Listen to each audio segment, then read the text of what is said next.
Short answer to are home prices going to decline in 22? No. Here's why.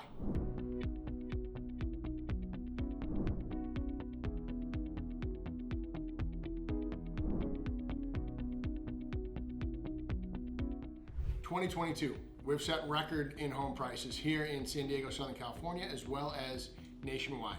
People are starting to say, you know, it's feeling peaky. We're due for a correction. We're due for prices to really come down, and I'm gonna wait. Well, waiting could be one of the biggest mistakes because you could get priced out of not just the neighborhood, but the market entirely, right? So let's say, for example, last year, San Diego, depending upon the neighborhood, did between 15 and 20% appreciation.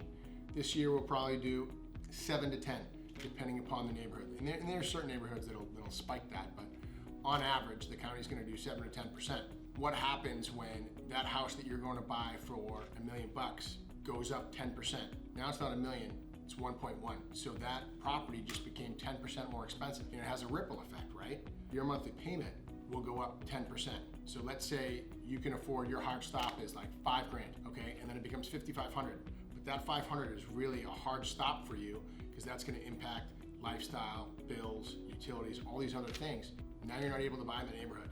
There are some people that can't even buy in San Diego anymore. So for those of you that are thinking of wait, now is not the time. I'll give you some more ammo, right? I'll give you some more reasons why. One, interest rates are still extremely low. Even though that they have spiked in the beginning of the year, you know, we've got inflation numbers that we haven't seen since the early 80s, and the Fed saying that they are gonna, you know, stop buying mortgage bonds in the spring. Well, they did that the first week of January, and rates shot up 0.5 to 1%. Here's the thing, they're gonna keep going up. But if you look at historical charts, a rate in the 3s or 4s is phenomenal. I've been in this business for 18 years, and I remember when rates went from 8 to 7 and people thought it was like free money. Ask your parents, for those of you that are watching this and are on the younger side, they could tell you about double digits mortgages and mortgages in the teens in the 80s. You know, absolutely crazy. So we gotta keep perspective, right? So also, let's look at lending, for example, okay? Lenders have been putting people through the ringer for the last 6, 7 years to qualify. You guys may remember the market crash in 2007, 8, 9, and a ton of regulations came out for lenders to be really tight on their underwriting guidelines. A lot of it was good, some of it was bad. Like a lot of things in life, the pendulum swings too far. But the point of the story is, we have been underwriting people so diligently into such strict guidelines and rules for the last almost 10 years that people aren't defaulting. The people that are getting these mortgages actually can qualify. You know, there is no more zero down, stated income, stated asset, 500 FICO score. I tell the lender I make $500,000. That's gone. We now look at 2 years of tax returns. If you're self-employed, we want to see a P&L. You know, if you're going bank statements, we want to see 12 months of bank statements and your cash flow. If you're an employee, we want to see your W-2s and your pay stubs and look at your salary, your commission, your bonus, your overtime, your wages, all that stuff. If you're in the military, we're going to look at your LAS. You know, so we're going to really scrutinize your employment income. We're also going to look at your credit.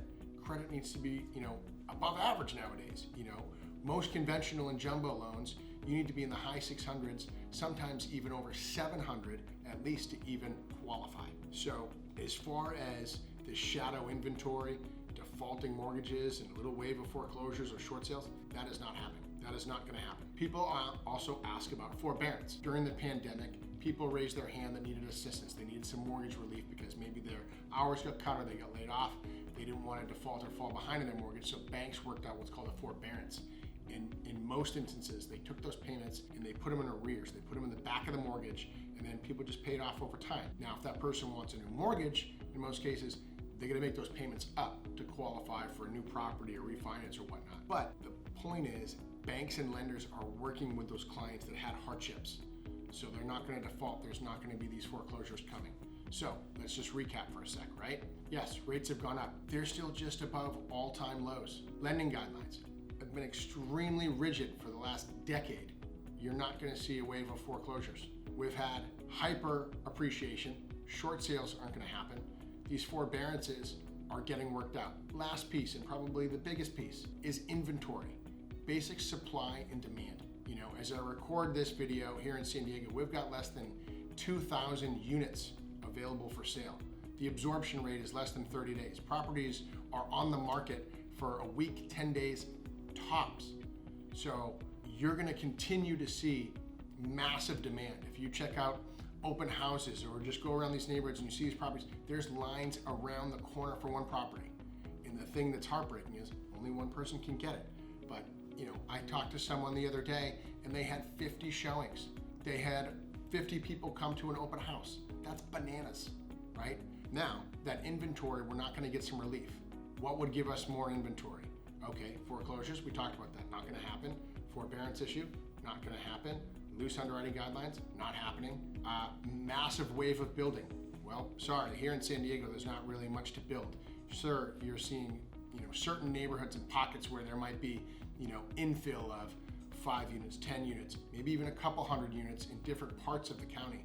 But we need thousands of units in new construction if we were actually to keep up with this. So for all of those things, we are not going to see a decline in prices in 22.